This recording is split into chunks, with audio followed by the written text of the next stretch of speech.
One person has been killed in Cornwall following the severe weather. It's reported the Home Secretary will begin evicting migrants living in hotels from the spring. Shabana Mahmood is also expected to end the government's legal duty to automatically support asylum seekers, including stripping weekly allowances. It's understood the new measures will target migrants who can financially support themselves but choose not to.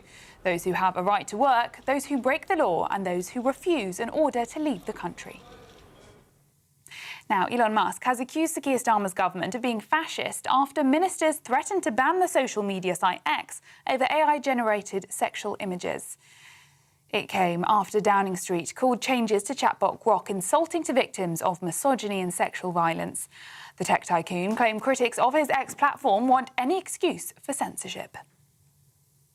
Elsewhere, Prince Harry is reportedly planning to invite his father, the King, to the Invictus Games and could even ask him to open the event in what's being described as a major olive branch. King Charles and his family will be offered formal invitations to the Games in 2027, organised by the Duke's Foundation, which has said it would very much welcome the presence of the royal family. And a major shock in the FA Cup today. Crystal Palace have been knocked out of the third-round stage by non-league side Macclesfield Town. The remarkable 2-1 win came after captain Paul Dawson put Macclesfield ahead of the reigning FA Cup champions, and Palace failed to muster a response before Isaac Buckley-Ricketts doubled the lead on the hour. Those are your latest GB News headlines. I'll have more for you at the top of the hour.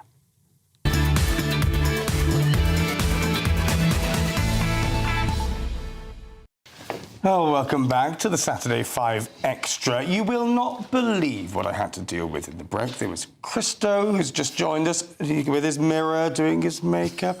Will Kingston listening to himself on this show. Oh, it's quite extraordinary, but welcome, Christo. How are you doing? I was listening to you on the way in, and I'm sorry. It was interesting. You were talking about the problems people might have listening to you because of your throat. No. People have problems listening to you because of the nonsense that comes out of your mouth, and I just want to make that clear. Oof. Yeah, well, thank you very much for that, Christo. We'll start as we mean to go on, shall we? Well, we've got plenty more for you, but now it's time for Ask the Five.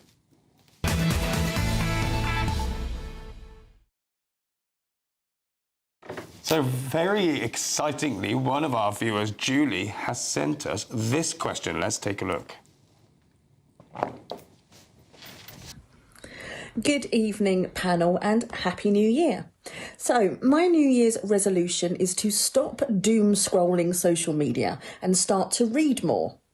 So, what book influenced you in some way, whether it was a story that you read, a fictional book, or whether it was a self-help book? In the short amount of time that I have been reading, a book called The 12-Week Year has certainly made me rethink planning and how I get things done and solutions and time management. So just interested, what book had an influence on you, whether it was fictional or something else? Oh, so what book has influenced you? Well, I made the joke in our run-through. It's in fact the Quran. That was obviously a joke. Dr. Renee, what book influenced you? In terms of influence, I don't really know how to answer that. I've read so many books that I love. Alice in Wonderland, I've just reread with my Alice and actually inspired her name, obviously. And it just encourages me to believe in make-believe and that one day I might fall down a big rabbit hole and the world will be better than it is. Puts things into context, doesn't it? Will, Little Red Book? Yeah, it's certainly the what not to do Bible. Several, again, like Renee, but I was listening to The Rest is History on the way into the studio, and it reminded me of Rubicon by Tom Holland, the first in his wonderful series of books on the Roman Empire. It probably was the first book I can recall as a teenager which ignited a love of history in me, and that was a great gift from Tom Holland. So Rubicon for me. Christo? Oh, it's obviously a really important book from an inspirational woman, Victoria Beckham's Learning to Fly. No. Joke. You thought I was serious. That's actually trade as well. So I thought that you were more into Meghan Markle.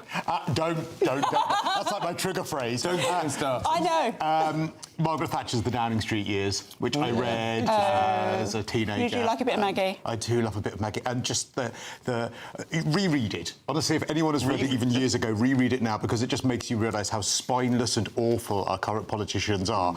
And even if you disagree with her, the fact that she was so steely and refused to U-turn. Hello, Keir Starmer. She's a leader. She was a leader. She was a leader. She was, yeah. So that's the one.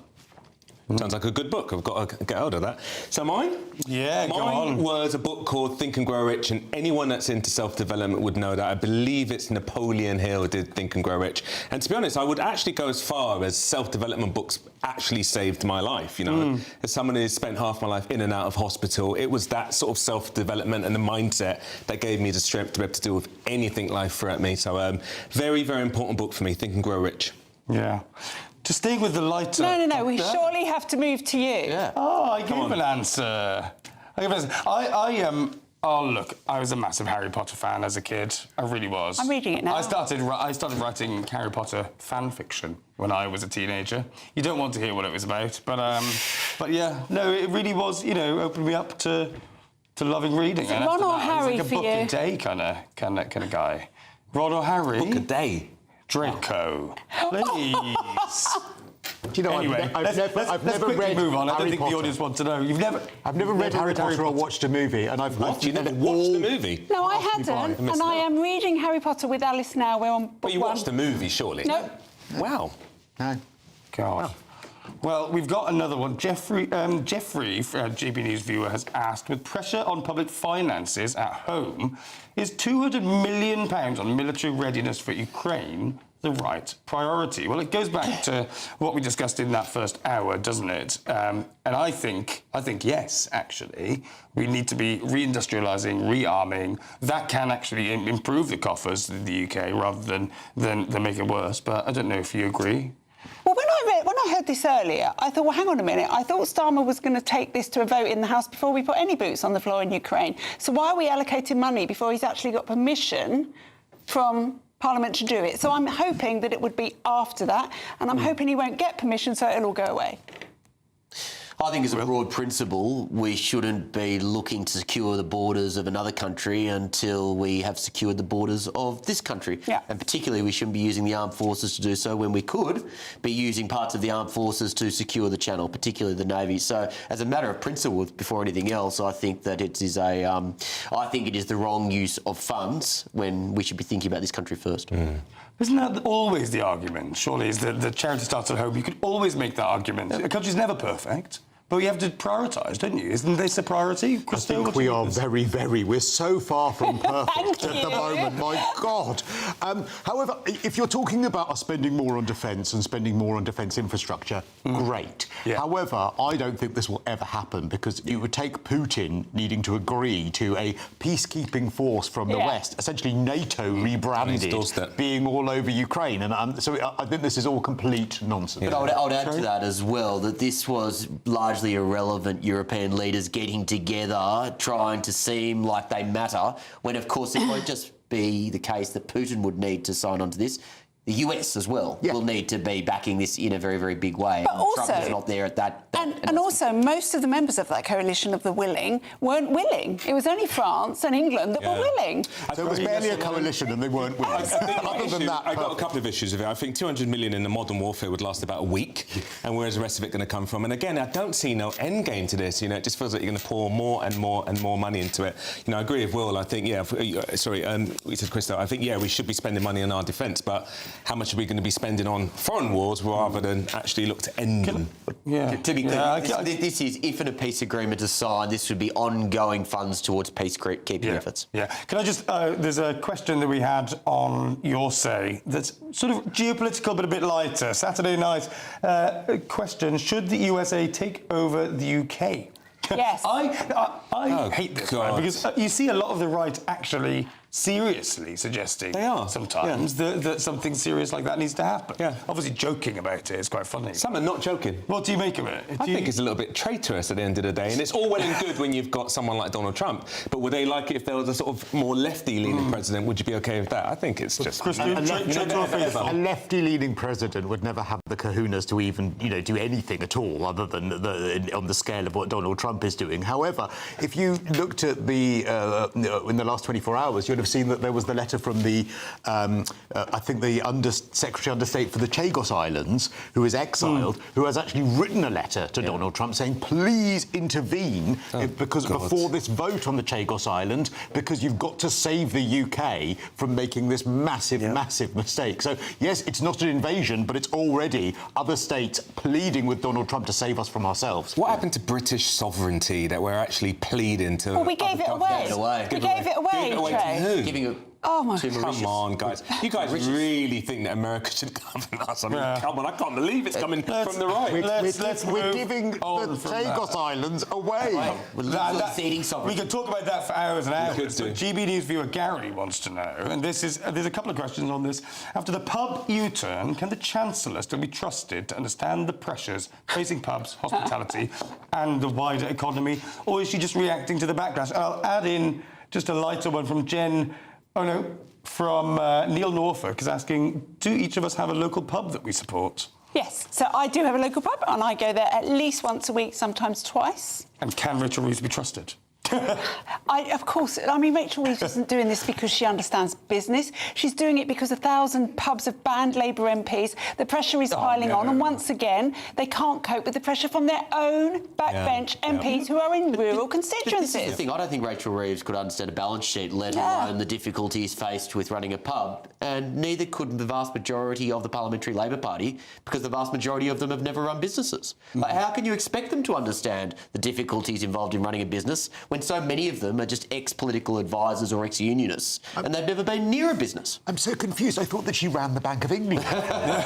She did, the complaints confused, or did she just answer the phones there? I absolutely agree. I don't think they've got any clue whatsoever. She's done so many U-turns. I barely think she knows where she is. 12, I think it is now. And what they really need to do is cut public spending, but the backbenchers won't let her do this. We have a government that is ruled, with a huge majority, ruled by backbenchers. It is insane. Well, we actually have a government who, because of that, cannot govern now. Yeah. Actually, they are a completely vassal government who can do nothing. They may as well call an election because they're not going to achieve anything. Do you know can I just... Do you know what's crazy though? They've got a massive majority and it feels like a government that doesn't, isn't it? Yeah. They're so responding to the backbenchers that it's not a government with ideas. Like, for instance, with pub, I would get rid of rates potentially for pubs, because rates are actually related to the rentable value. On that, we do need to finish, but very quickly, because one of the questions we have, predictions, when will a general election be called? Will? As late as they can possibly hold it off, unfortunately. Renee? I think it's going to go the whole term, 2029. Whole term. Christo? Yeah, the turkeys don't vote for Christmas. They'll lose their jobs. So the same Prime Minister? Not necessarily, no, but he's so egotistical, probably he'll hold on for dear life too. Yeah, Trey? Well, this is a miracle in May. I agree with Will. It's going to be stretched as far as it possibly can. Yeah. I think 2029 general election under Prime Minister Wes Streeting. Coming up, though, cannabis prescriptions are soaring for UK mental health patients. We'll be with you after the break.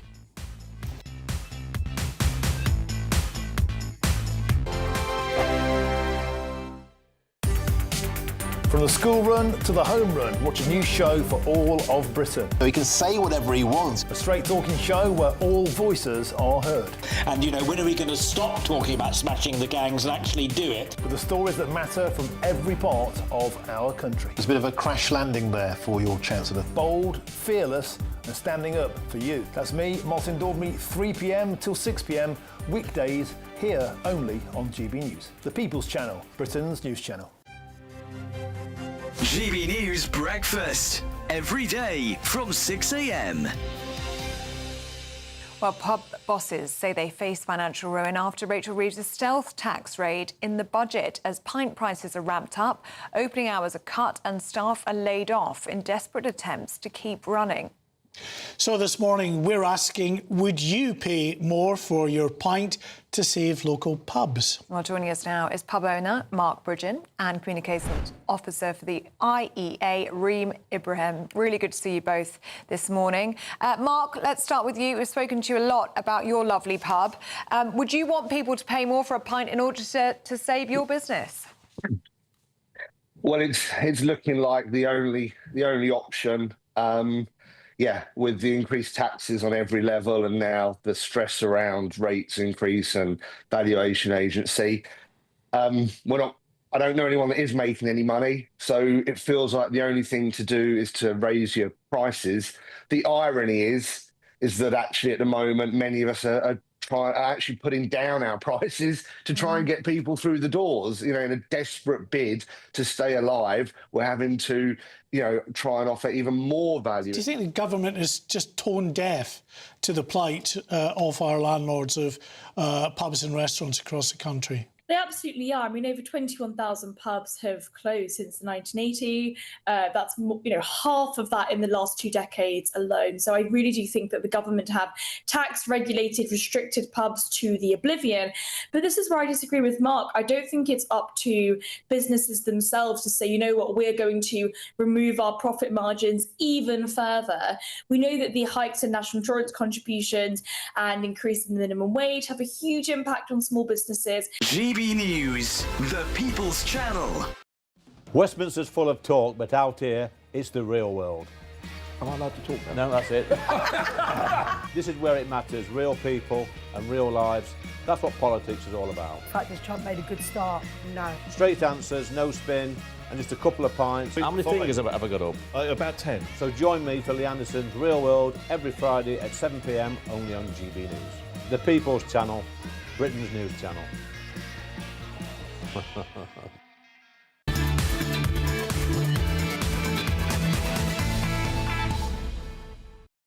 Welcome back to the Saturday 5 Extra.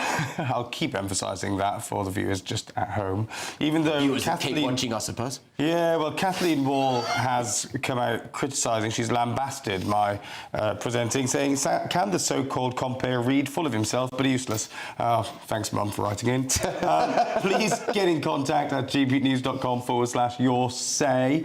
I like this from Esla J. What happened to British sovereignty? Which is a question you asked. Yep. The EU and socialists. There we go. I don't agree with it, of course. No. Well, you don't agree with sovereignty, it sounds like. Oh, please. I think it sounds like I agree with sovereignty a hell of a lot more than people on this panel. From the conversations we've had tonight. Says the let's rejoin the EU king. Yeah. Well, I never said rejoin the EU. Oh. I never said rejoin the EU, let's be clear. Anyway, moving from the EU to drugs. Thousands of Britons are being prescribed high-strength cannabis for mental health conditions such as anxiety and depression. That's what the Daily Mail has been reporting today. Private clinics now issue most of these prescriptions after minimal consultations, sometimes just a video call, and offer free appointments and discounts to benefits claimants. Now, experts, of course, as you'd expect, are warning that the trend raises concerns as potent cannabis strains have been linked to increased risks of dependence and psychiatric side effects. And there's limited evidence that they effectively treat anxiety or depression to begin with. Well, plenty to get into, and to discuss this, I'm very pleased to welcome Professor of Law and Political Economy at Loughborough University and author Kojo Koram. Thank you so much for joining us. Thank you so much for having me. So, can you just spell out a little bit of this story for those of the viewers at home who may not have read up on it? What exactly is going on? Well, I think that this report points to an issue that's happened with the private medical cannabis industry in the UK. And it's an issue that actually goes right to the heart of why medical cannabis was actually legalized in the UK in 2018. People might forget that this legalization didn't happen because the government recognized the kind of evidence-based or looked around at all the other jurisdictions in the world, from Canada to the USA to Germany to Switzerland, that have private medical cannabis. They were shamed into it. They were shamed into it by mothers of desperately sick children, two in particular, Hannah Deacon and Charlotte Caldwell, who had children with really acute epilepsy who had to leave Britain and go to other countries to get the medical cannabis that the government needed. And the shame of that led to the Theresa May government legalizing private medical cannabis in 2018. But after that, they washed their hands of the issue, and they didn't put in place the regulations that would be required to actually have an accessible and well-regulated industry. And instead, it's fallen to the private industry, whose obvious motivation is going to be commercialization, to really lead this issue forward. And it sounds like legalization through the back door. Do you think there's been ideological elements of this as well? Some of our political class actually just wanting to bring this in by stealth? I think that the political class didn't want to actually take the time to have a really sensible, sober, evidence-based discussion. Like I mentioned, I think that they were pressured into making this change, and they haven't had the time to actually put in place a regulatory framework which would allow people to be able to access cannabis if they need to for their medical health issues on the NHS. We know there's only been a handful of prescriptions given out on the NHS. And whilst this report talks a lot about, mental health issues such as anxiety and ADHD that people get prescriptions for, I think the audience really needs to remember that a lot of people who use medical cannabis use it for really acute issues, things like multiple sclerosis, epilepsy, managing the side effects of chemotherapy treatments. And we need to stop ignoring this issue and I think start looking at the evidence. Dr. Renee, do you want to come in on this? We have a doctor on the panel, I don't know if you know. Hi, Kojo. So I'm a GP, and my knowledge of cannabis, its uses, and I'm quite happy to say this, and prescribing it, is almost non-existent. And I think that probably points to a major problem in the NHS, that it isn't part of medical training. It might be now, but it certainly wasn't when I trained, which wasn't that long ago. I know I look old, but I think, how are we going to get doctors in the first place trained up so that they're competent enough to prescribe this? I think that even beyond the training, which is absolutely a crucial point, it's worth highlighting the fact that we have so few cannabis medicines that are actually licensed on the NHS means that NHS doctors are going to be reluctant to prescribe them because they will have to apply for special, financing in order to actually be able to prescribe them and open themselves up to a legal challenge. And so for me, as a lawyer, I know that you would have the medical expertise, but thinking about it from the legal perspective, I'm interested in what's the regulatory framework. And that is what should have happened after legalization. The government should have taken that issue, sat down and thought, how do we put into place a legal framework that allows for patient access, that allows for affordability? This report didn't talk about the cost of private medical cannabis treatment for a lot of people, which can run up into thousands and thousands of pounds for vulnerable people and their families in order to get their medicines every month. And I think having discussions around issues such as, restrictions on advertising or limitations of pricing, I'd have been really interested in having that discussion, but because of the stigma, because of the paranoia around this particular drug, the government in 2018 essentially legalized it and then hoped the issue would disappear. And instead what's happened is an incredibly profit-driven commercial industry which sprouted up in the wake. So this is really interesting, Kojo, because I do know that for children that have intractable epilepsy, where every time they have a seizure, a little part of their brain is destroyed, they then get given cannabis and they are almost completely cured of those seizures in a lot of cases. But if you can get this in the UK from private clinics, how is that happening if the legal framework isn't there for the drug as a medical treatment, full stop? The legal framework is available, so it's legal. But what you don't have is the kind of the license, in terms of the NHS, that medicines have to be, prescribed through the NICE guidelines. They have to have certain licensing pathways in order to make NHS doctors be able to just prescribe it without opening themselves up to legal challenge. And so that's why the private industry has been able to emerge in its wake. And I think if you look at a lot of the other countries that have legalized medical cannabis, and we need to remember that now there's almost not a country in North America or Europe that doesn't have legal medical cannabis.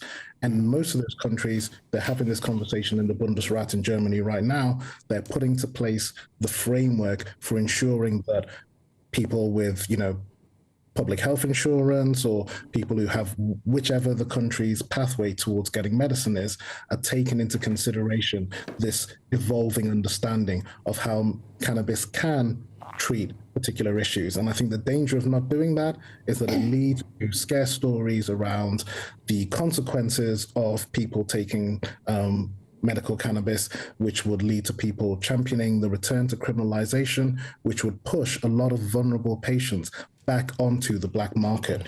Almost 100,000 people who use medical cannabis in the UK, then returning to the black market would open them up to unregulated, potentially tainted medicines, and obviously all of the dangers of criminalization as well. Yeah, it sounds like there are regulatory frameworks out there and that we're an outlier. Christo, do you want to come in? Yeah, because one of the things that medical cannabis is being prescribed for is conditions like anxiety and depression.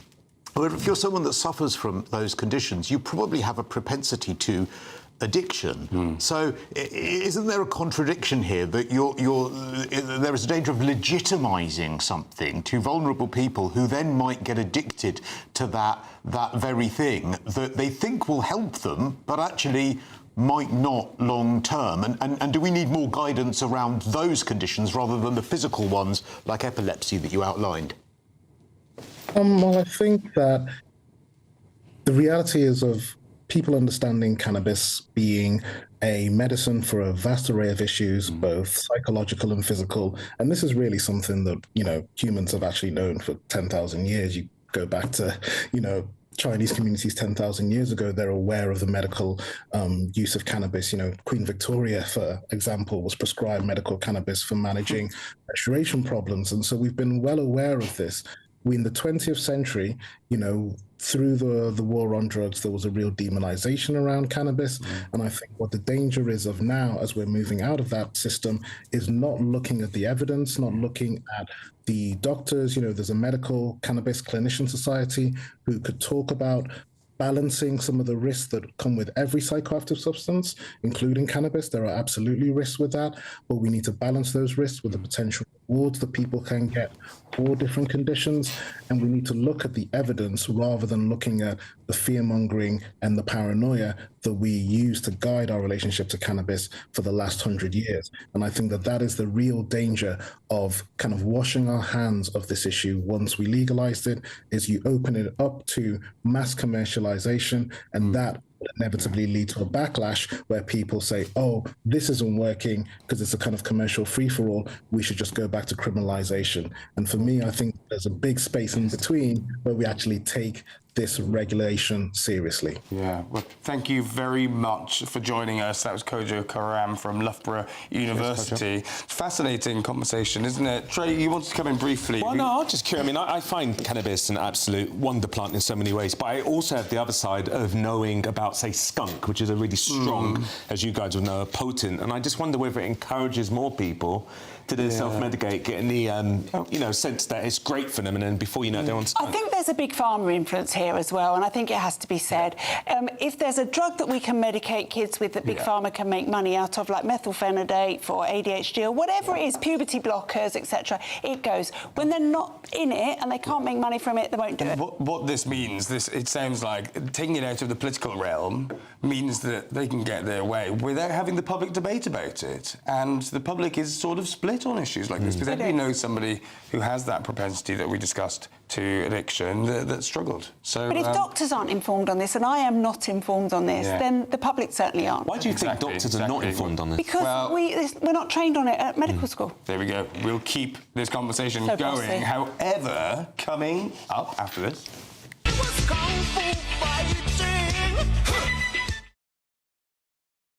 It's always the little men. What on earth? What was it? What on earth is that all about? You'll find out just after the break.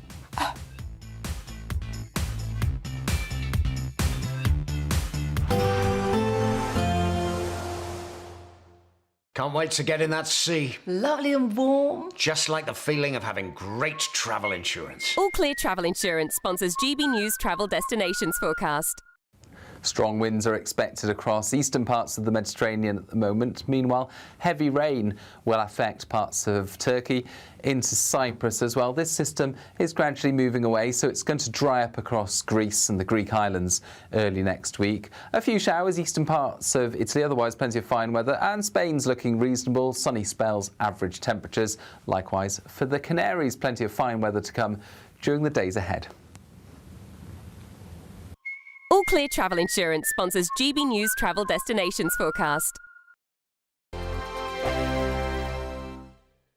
Hello there, welcome to your latest GB News weather forecast from the Met Office. A very unsettled 24 hours through the night into Sunday. Heavy rain, some snow and ice and some strong and gusty winds developing, all because of a change of weather type. We're losing the blues on the map. The cold weather we've seen all week being replaced by Atlantic weather systems, milder air, but increasing risk of strong winds and heavy rain. And heavy rain pushing in across Northern Ireland, Western Scotland with some strong and gusty winds. Met Office warnings out here. And as that weather system bumps up against the cold air, parts of Scotland, Northern England seeing the risk of some heavy snow, some icy conditions developing. Cold in the southeast, but staying dry here with some frost and ice to start Sunday morning. But a very unsettled start across parts of Scotland. An amber snow warning out here. We could see 20 to 30 centimetres of snow falling over the next 24 hours. Also heavy rain, and that becoming increasingly a feature as we go through the day, leading to the risk of flooding. Rain across Northern Ireland, a mix of rain, sleet and snow for parts of Northern England. Some of this will be icy and lead to some tricky travelling conditions. Rain across Wales and the West Country as well. And Sunday itself will be a wet day, a windy day, gusts of 60, 70 miles an hour across parts of Scotland in particular, but milder air pushing in through the day. So the snow turning back to rain by the afternoon. Eventually still some snow over the high ground, and those temperatures really rising, 11 or 12 Celsius across the far west. Still cold in the east, 3 or 4 degrees. And then a low pressure system could give some very strong and gusty winds Sunday night into Monday morning across parts of Northern Ireland, northwest Scotland, but this eventually clearing, and the day ahead looks like a mixture of areas of cloud and rain, and generally milder for all. And it generally stays unsettled into next week. Further spells of rain at times, but staying on the mild side. You want to know what's really going on in the corridors of power? Labour don't know what to do with you half the time, and that makes you quite lethal in the chamber. Get behind the headlines with Chopper's Political Podcast. Join me, Christopher Hope, as I sit down with the great and the good of British politics. We'll see where this ruling takes us. These are the stories shaping our nation. Chopper's Political Podcast, available now on all platforms. Listen in and stay ahead. Decisions made in Washington aren't just shaping America, they're shaping Britain too. From migration to global security, from crime to health. Whatever happens in the White House today will be felt in your town or city tomorrow. That's why The Late Show is live from Washington, D.C. Cutting through the politics to show you what it all means for Britain. The Late Show live every night at midnight. Only on GB News, Britain's news channel.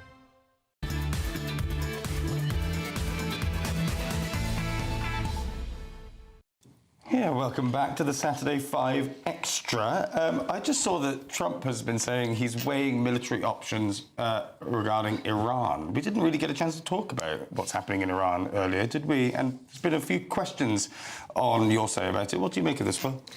Well, for starters, just extraordinary courage that we're seeing from so many thousands of men and women in the streets of Tehran, well, actually across the country. Strength and love, again, there's, I think, still internet and energy blackouts in place, but strength and love to everyone who is resisting. It would be a wonderful, wonderful thing for the world if this awful, terrible regime was to fall, and we can only hope that it does in this round of resistance. Well, I'm just going to add, it would be a wonderful thing for the world if this regime were toppled and were not replaced by an equally bad, terrible thing. Yeah. If we could go back to the Shah days, then it will be wonderful. That's the worry, isn't it? Yeah. With Venezuela too, that you don't know what comes next. Well, staying with hopeful news, as you know, it's now time for High Five, where we discuss our favourite moments from the past week. And, Will, I think you're up first. Yeah, sometimes you see a clip on social media when you're on this panel. And Damn that Australian. Yeah, you race to your laptop and instantly say, this is mine, I'm reserving it for the Saturday night show. This was one of those moments when I saw a delightful little interaction in a Polish zoo recently. Take a look.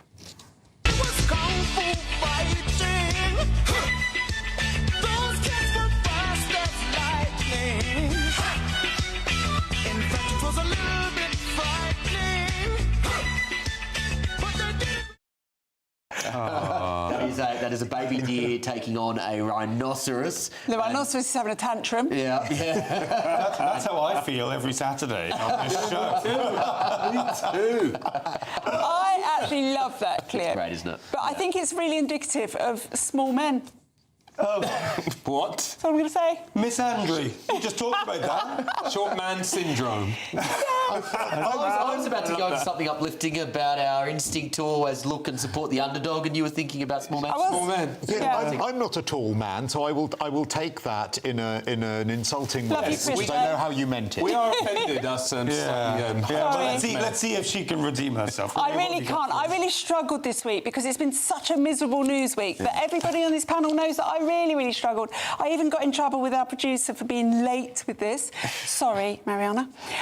So I did read a story late this afternoon that said that the civil service have decided that if Reform win the next election, they're all going to resign. And I thought, hurrah! That's how we get rid of the bloated civil service.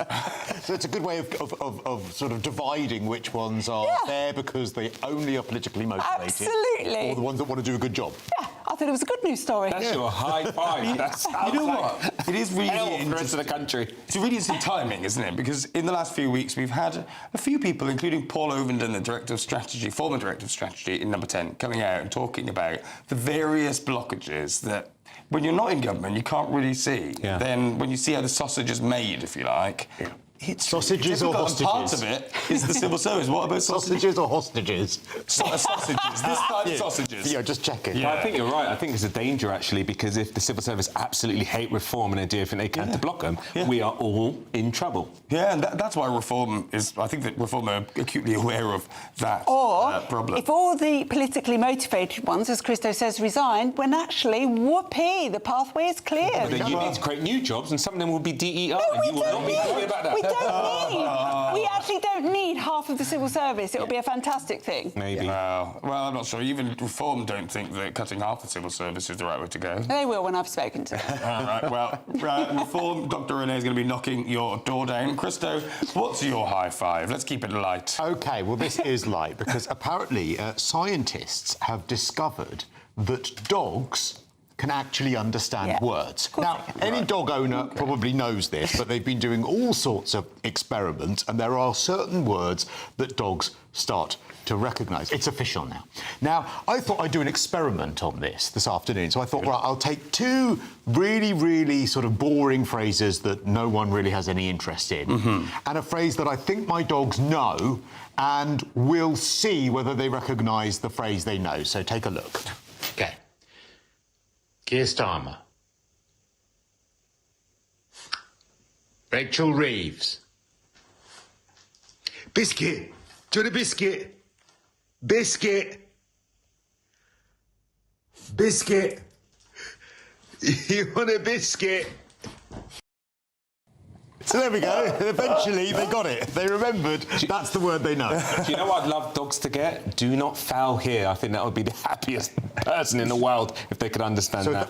Because my garage is full of that, and I think I might have to rewrite it in dog language. Your garage? Dogs are going in your garage and I've got pooing? a garage where I live, yeah, and all the people that walk their dogs, they just think that area is where the dogs can do their business. It drives me bonkers. Do you think it could be viewers who've heard your opinions on here? Maybe I need to change my opinions on it. I mean, I I think it's a brilliant story, I do. But I think we know that most animals actually, in time, will make associations. My cats definitely understand words. They know no when they're trying to get my dinner. Yeah, and we can't say, I mean, they were a bit slow on the uptake on that, but we can't say the word biscuit. We have to say the word B word, because if we say biscuit, I just end up with them following me round. My son's dog, which is a Hungarian Vizsla, you cannot say the name of his dog walker in the house because he just goes ballistic and then won't settle. They know words. They recognise words. Definitely. Well, Trey, how can you top that? Pleasure. Well, I'm going to top that by actually really bringing a high five, and that is the story this week that Bible sales are through the roof. And I think that's a good story for so many reasons. Number one, a lot of the people buying the Bible nowadays are young people, but I think, my God, do we need to get back to those Christian values of forgiveness and love and everything else. I think it's an absolutely brilliant story that people are turning towards spirituality. I think it's great. Shocked that people can actually read, these young people.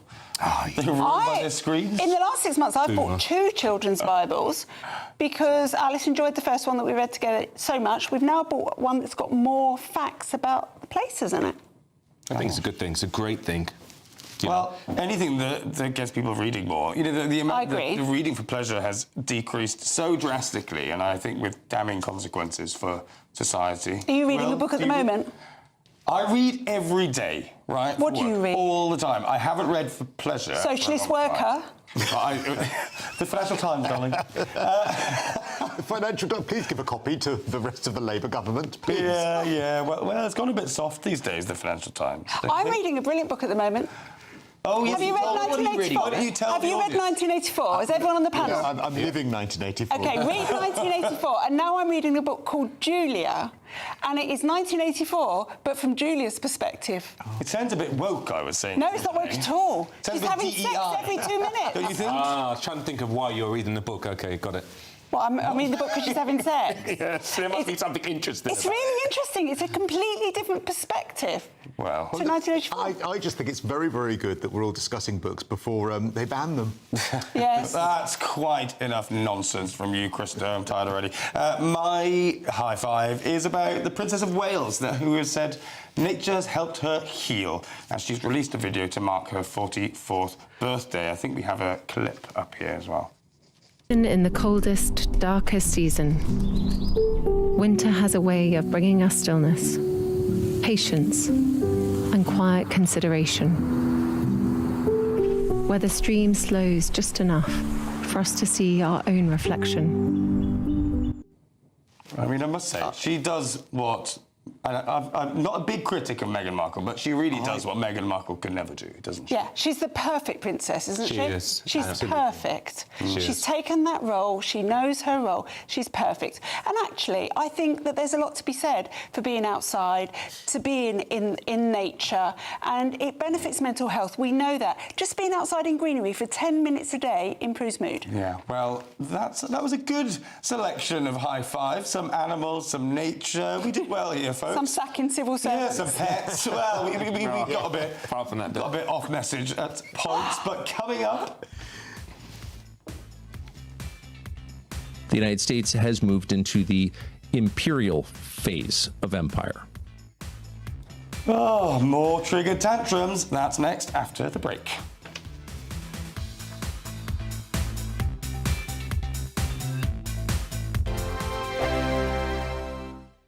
Britain deserves a newsroom that puts the facts and your voice first. Well, and that's what you get on GB News. Lively debates, lively conversation. And we're not afraid to hold power to account. And each other. So join me, Andrew Pierce. And me, Miriam Gates, for Britain's Newsroom, weekdays from 9:30 on GB News. Hi, I'm Michelle Dewberry, and my show is your opportunity to cut through all the noise and dive in headfirst to some robust debates. Ideas clash. Situation, no, isn't it? No, Because the failure is... You're the failure deliberately avoiding my point. Nothing's held back. And if you think this is the end of it, wait for more. And we do not shy away from the difficult stuff. Sometimes I want to shake people and say, if only you understood. So join me on Jubes & Co. weeknights at 6 p.m, only on GB News, Britain's news channel. From the school run to the home run, watch a new show for all of Britain. He can say whatever he wants. A straight-talking show where all voices are heard.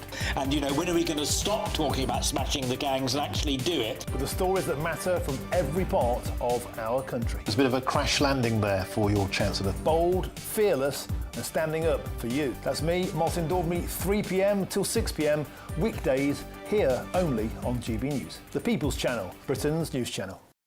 Westminster's full of talk, but out here, it's the real world. Am I allowed to talk No, now? that's it. This is where it matters, real people and real lives. That's what politics is all about. In fact, has Trump made a good start? No. Straight answers, no spin, and just a couple of pints. How many fingers have I got up? About 10. So join me for Lee Anderson's Real World every Friday at 7 p.m, only on GB News. The People's Channel, Britain's news channel. You want to know what's really going on in the corridors of power? Labour don't know what to do with you half the time, and that makes you quite lethal in the chamber. Get behind the headlines with Chopper's political podcast. Join me, Christopher Hope, as I sit down with the great and the good of British politics. We'll see where this ruling takes us. These are the stories shaping our nation. Chopper's political podcast, available now on all platforms. Listen in and stay ahead. Do you trust what you're being told? Good, because neither do I. Those are just facts. I'm Alex Armstrong, and on my show, we'll expose the spin. Well, I want to answer that, because you didn't let me last time, because you always speak over me. The broken promises. To deny that is denying the truth. And the hypocrisy. Needs to stop. You think we can allow? Politics, policy, parliament. Nothing is off limits. No sugarcoating, no fear of offence, just the truth laid bare. Tune in every Saturday and Sunday at 9 p.m. for Alex Armstrong Tonight, only on GB News, Britain's news channel.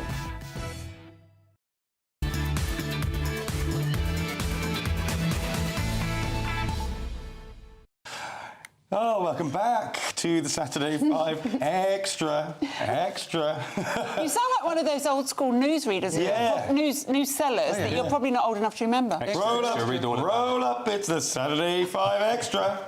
Get all your news and trigger tantrums. And that's what we have actually coming up. But I think, Christo, you're the first to go. Yes, I don't know if this tantrum I've got is from a lefty. I mean, it might well be.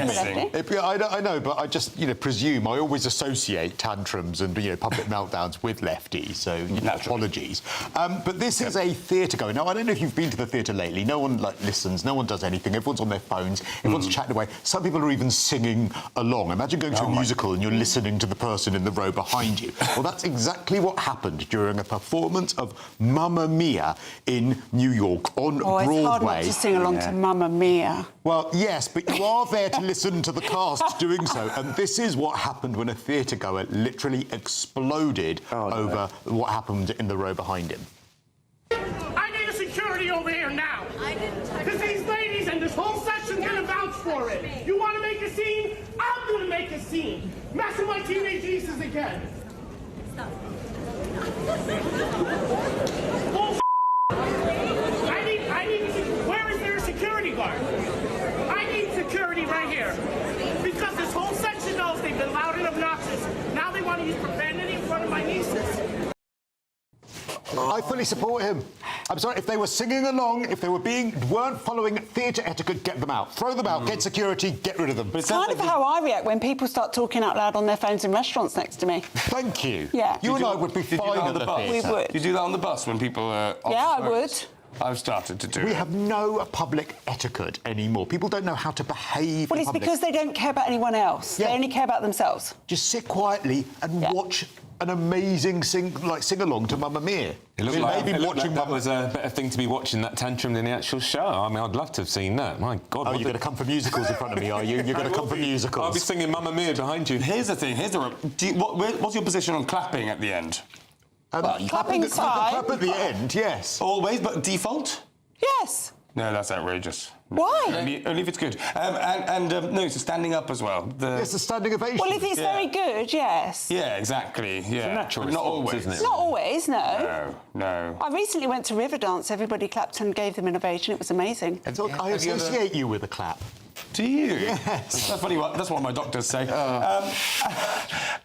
My trigger tantrum is slightly different. It is a right winger, not a left winger, and it's maybe a vision of what might be to come. Let's take a look. The United States has moved into the imperial phase of empire, leaving the republic, shifting to empire. And that's a pretty familiar life cycle for civilizations. And so we sort of roughly know what will happen. The first thing that's going to happen is that the energy and the power will vest in the executive and not the legislative branch. Congress will inevitably wither. It already is. They were not consulted. What follows is the most extraordinary justification of Trump continuing to cut out his co-equal branch of government, by the way, Congress, the US Congress, which has been neutered by the Republican establishment and by Trump, which, fair play to him, take all the power you need. But this justification of an imperial route forward for the United States where the Republic is dead Or a real is leader. scary. Or a leader. Yeah, I'm sorry. The idea of an imperial presidency started with Woodrow Wilson about 100 years ago, was accelerated by FDR. This isn't a Trump phenomena. This is a phenomena that every single president for a century now has tried to take more and more power. If you think of Obama wasn't doing the exact same thing, you are sadly mistaken. You are chatting. Why do all the leftists have Trump derangement syndrome? You all have Trump derangement syndrome. I've had enough of this. It's not the left that has Trump derangement syndrome. All we're pointing out is really exactly what you all want to support sort of Iran and Russia and all this stuff. No, you no, don't no, see the strategy around what Trump's doing with Venezuela Oh, around that. I think what we're pointing out is just some of the dangers. It's all well and good when you like that president, but if you don't, and there's no rule of law, that's a problem. Yeah. It's as simple as that. I think they have rule of law in the States. Internationally, it's all been ripped up. With Trump, he's set out what he wants to do. What are they ripping up, you think, Trey? Like, I mean, going in and nonsense. kidnapping people, threatening somewhere like Greenland with taking the country. I mean, fair enough, there's been precedent for buying countries. Louisiana Purchase, I think, How do you think Denmark got Greenland? But, yeah, but that was much more through consensus. It's a very different thing. We're not talking about China. Someone just going in They rocked up in and a boat 500 years ago. There was no consensus involved. We're all going to go about how we were 500 years ago. That's enough. That's enough. A fiery end. Finishing as we started. Thank you very much to my panel. Thank you, the lovely audience, for some amazing questions tonight. We enjoyed it. Thank you for joining the fun. And now it's Alex Armstrong Tonight. Yes, thank you very much, Kai. We've got a bit of a different show tonight. We're going to play a quiz together. The same quiz your kids might be playing at school to determine whether they need to go on the Terrorist Prevent programme. And guess what? It's aimed at white British kids. We'll also be looking at how prevalent Islamism, radical Islamism, is in British institutions. Someone from the UAE is actually going to join me. It's going to be a sterling show. Lots of updates about Iran and lots of breaking news to come your way. Stay tuned.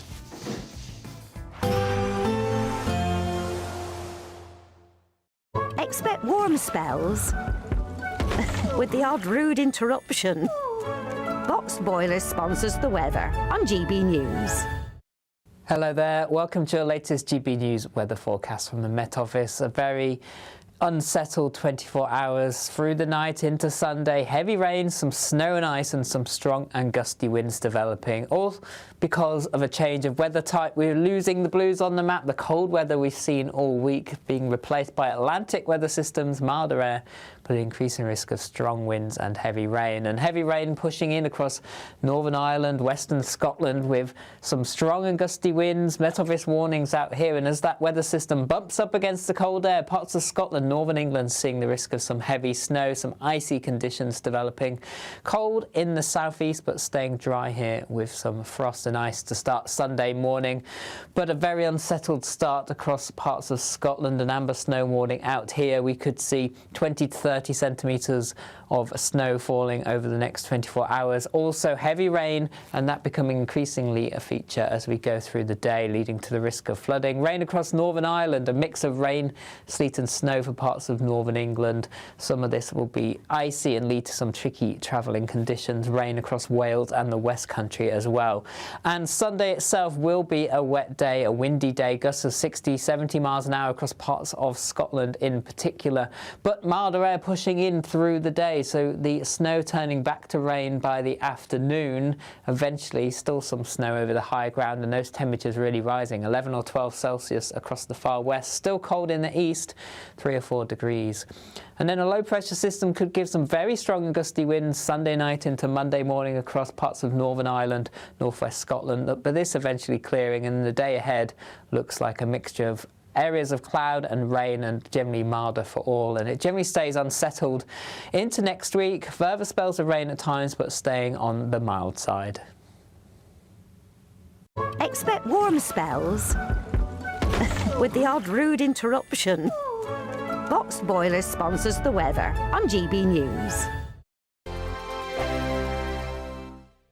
There's just 3 weeks left to grab your chance to win our biggest cash prize to date. An incredible £85,000 in tax-free cash could be yours. Cash to make 2026 the year of yes. That's yes to holidays, yes to treats, yes to making all of those dreams come true this year. Just make sure you don't miss out. For another chance to win £85,000 cash, text cash to 63225. One entry costs £2.50 plus one standard network rate message, or text bonus to 63225. 5 entries cost £5 plus one standard network rate message. Go to gbnews.com/win. Entries start at £2.50. Call 0903 686 3232. Calls cost £2.50 plus your network access charge, or post your name and number to GB18 PO Box 8690 Derby DE1 9TT. UK only. Entrance must be 18 or over. Lines close at 4 p.m. on the 30th of January. Please check the closing time if listening or watching on demand. Good luck. Hi, I'm Michelle Dewberry, and my show is your opportunity to cut through all the noise and dive in headfirst to some robust debates. Ideas clash. Situation, no, isn't it? No, Because the failure is you're deliberately avoiding my point. Nothing's held back. And if you think this is the end of it, wait for more. And we do not shy away from the difficult stuff. Sometimes I want to shake people and say, if only you understood. So join me on Jubes & Co weeknights at 6 p.m, only on GB News, Britain's news channel. From the school run to the home run, watch a new show for all of Britain. He can say whatever he wants. A straight talking show where all voices are heard.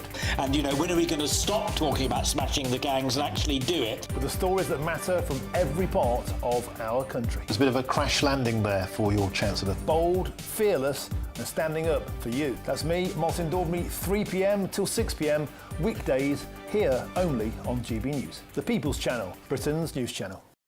Westminster's full of talk, but out here, it's the real world.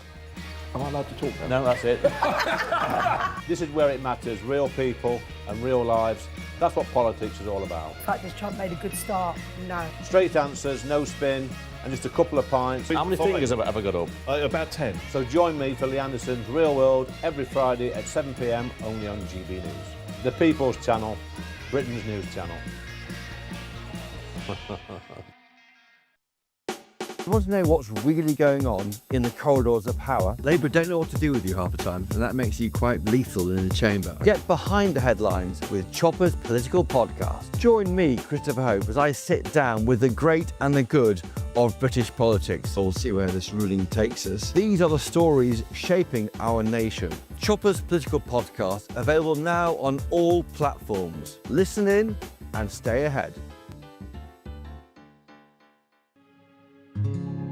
We love Great Britain. We love its history, its culture and its tradition, and that's why we're so proud to be part of GB News. You look genuinely emotional. Oh, come here. GB News does pay attention to those who are ignored by the mainstream media. The majority of this country whose forefathers fought and died to maintain liberty, to fight for freedom of speech. The rule of law, the rights of property and democracy. This is the heritage that our country should be so proud of. Which of course includes our Christian heritage. There's been a huge resurgence in the number of people going to church. Perhaps they're not finding what they're looking for, and they're looking for something a bit deeper, a bit more truthful, a bit more akin to Britain's Christian heritage. That's right, get ready, because the most exciting night in general election history starts now!